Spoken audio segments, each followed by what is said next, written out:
বড়দেরকে প্রণাম আর ছোটোদেরকে ভালোবাসা জানিয়ে আমি শিপ্রা মজুমদার আজকে আবার একটা রেসিপি নিয়ে তোমাদের কাছে চলে এসেছি। আশা করি রেসিপিটা তোমাদের ভীষণ ভালো লাগবে, তাহলে দেখতে শুরু করো এখন থেকে।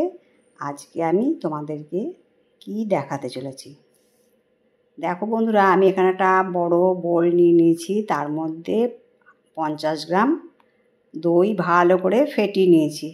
এটা ফেটানোটা স্মুথলি হয়, কোনো লাম্পস থাকবে না। এবার দিয়ে দিলাম পোস্ত বাটা আর 2টো কাজু বাদাম, আর আদা আর কাঁচা লঙ্কা একটুখানি গ্রেট করে নিয়েছিলাম, সেটাও দিয়ে দিলাম। দিয়ে দিচ্ছি হাফ চামচ জিরের গুঁড়ো, হাফ চামচের কম ধনে গুঁড়ো। এবার দিয়ে দিচ্ছি হাফ চামচ লাল লঙ্কার গুঁড়ো আর ছোটো চামচের 1 চামচ কাশ্মীরি লাল লঙ্কার গুঁড়ো। এগুলো দিয়ে ভালো করে ফেটিয়ে নেবো। আর দিয়ে দিলাম একটুখানি বিট লবণ। এই বিট লবণ দেওয়াতে কিন্তু আজকে যে ফুলকপির রেসিপিটা আমি তৈরি করব সেটার স্বাদটা ভীষণ সুন্দর বেড়ে যাবে। এবার সমস্ত উপকরণ নিয়ে দই আর পোস্ত কাজু বাদাম বাটাটাকে ভালো করে ফেটিয়ে নিচ্ছি। এটা ভালো করে ফেটিয়ে নিতে হবে, মশলা যেন সব কিছুর সাথে মিশে যায়। এরপর দিয়ে দিলাম হাফ চামচের কম গোলমরিচের গুঁড়ো আর হাফ চামচ কাসুরি মেথি ক্রাশ করে রেখেছিলাম, আর দিয়ে দিলাম 1 চামচ গরম মশলা। এগুলো দিয়েও ভালো করে দইয়ের মিশ্রণটাকে ফেটিয়ে নিলাম। আমি যে যে উপকরণগুলো মেশালাম সেগুলো মনে রাখবে, আর স্কিপ করো না। আমি কিভাবে রান্নাটা করছি সেটা কিন্তু স্কিপ করলে একদম বুঝতে পারবে না। এবার দিয়ে দিলাম 1 চামচ সাদা তেল। এবার দিয়ে দিলাম পরিমাণ মতো লবণ। এবার ভালো করে তেলের সাথে মিশ্রণটাকে ফেটিয়ে নিচ্ছি। এটা বেশ কিছুক্ষণ ভেজানো থাক। এবার আমি একটা ফুলকপি নিয়ে নিয়েছি। আজকে এই গোটা ফুলকপিটা দিয়েই দই ফুলকপি রান্না করে তোমাদেরকে দেখাবো। আমি কিভাবে রান্নাটা প্রস্তুত করি সেটা তোমরা পুরোটা দেখো, স্কিপ করো না। স্কিপ করলে কিন্তু বুঝতে পারবে না। আর এটা ফ্রাইড রাইস, লুচি, পরোটা সমস্ত কিছুর সাথে খেতে কিন্তু ভীষণ ভালো লাগবে। এবার দেখো একটা কড়াই চাপিয়ে দিয়েছি, পরিমাণ মতো সাদা তেল দিয়ে দিলাম, আর তার মধ্যে অল্প একটু ঘি দিয়ে কাটা ফুলকপিগুলোকে ছেড়ে দিচ্ছি। এই ফুলকপিটাকে কিন্তু ভাপ দিলে চলবে না, কাঁচা অবস্থাতেই কিন্তু রান্না করতে হবে। সম্পূর্ণ ফুলকপিটা দেখো আমার দেয়া হয়ে গেল। এরপরে সামান্য পরিমাণে লবণ দিলাম, হাফ চামচের মতন লবণ দিলাম। লবণ দিয়ে ভালো করে ফুলকপিটাকে নাড়িয়ে চাড়িয়ে নেব। এর মধ্যে কিন্তু হলুদ অ্যাড করব না, এটাতে হলুদ চলবে না।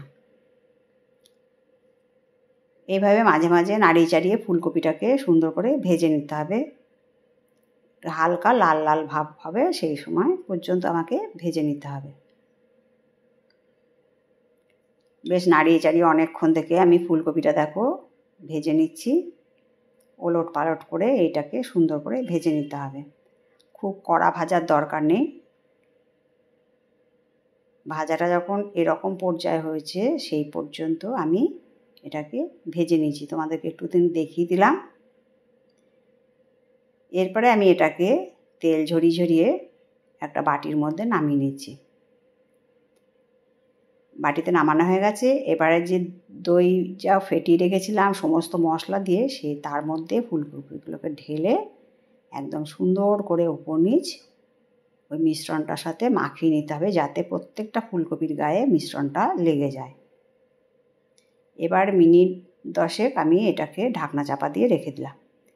এবার দেখো কড়াইয়ের মধ্যে সাদা তেল দিয়ে দিয়েছি, তার মধ্যে 2টো এলাচ, 2টো দারচিনি আর 2টো লবঙ্গ দিয়ে দিলাম, আর 2টো তেজপাতা আর একটা গোটা শুকনো লঙ্কা ফোড়ন দিয়ে দিলাম। ফোড়নটা দিয়ে যখন সুগন্ধ বেরিয়ে গেল, তারপরে আমি ফুলকপির ঢাকনাটা খুলে নিয়ে দেখো অনেকটাই মজে গেছে, সুন্দর মশলাগুলো ঢুকে গেছে। এবার ফুলকপিগুলোকে একটা একটা করে সম্পূর্ণটা ছেড়ে দেবো।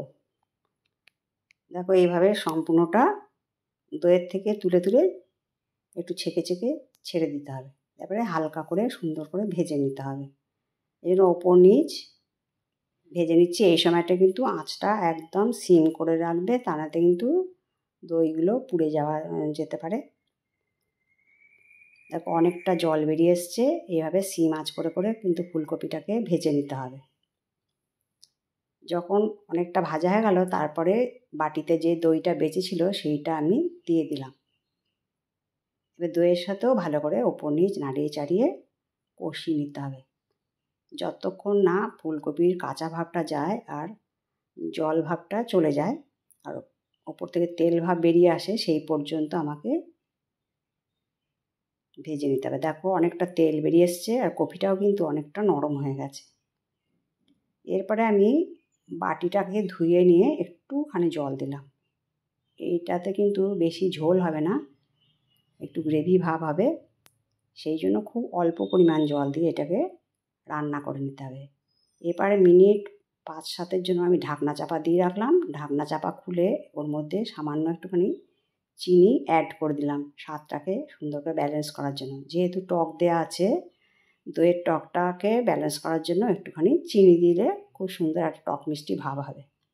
আজকে বন্ধুরা তোমাদেরকে আমি দই ফুলকপি রান্না করে দেখালাম। যদি ভালো লাগে লাইক, শেয়ার, কমেন্ট আর সাবস্ক্রাইব করে আমার চ্যানেলের পাশে থেকো। আর যদি কোনো নতুন বন্ধু এসে থাকো অবশ্যই বেল বাটনটা অন করে দিও, তাহলে সমস্ত নোটিফিকেশান তোমাদের কাছে পৌঁছে যাবে। তারপরে আমি এর মধ্যে দিয়ে দিলাম 1/2 চামচ ঘি আর 1 চামচ গরম মশলার গুঁড়ো দিয়ে, ঘি গরম মশলাটা দিয়ে খুব সুন্দর করে ওপর নিচ নাড়িয়ে চাড়িয়ে নিতে হবে। দেখো তেলটা যথারীতি সুন্দর বেরিয়ে এসছে। এরপর দিয়ে দিলাম কেটে রাখা কুচো ধনে পাতাটা দিয়েও সুন্দর করে ওপর নিচ নাড়িয়ে চাড়িয়ে নিলাম। বন্ধুরা তোমাদের আজকের দই ফুলকপি রেসিপিটা কেমন লাগলো তোমাদের সুন্দর সুন্দর কমেন্টসের মাধ্যমে জানিও। তোমাদের সুন্দর সুন্দর কমেন্টস পেলে আমি কিন্তু আরেকটা রেসিপি তৈরি করতে খুব উৎসাহ পাই। দেখো রান্নাটা কমপ্লিট হয়ে যাওয়ার পরে আমি কিন্তু প্লেটের মধ্যে সার্ভ করে দিচ্ছি। দেখো কত সুন্দর দেখতে হয়েছে, ঠিক এই রকম গ্রেভি ভাব থাকবে।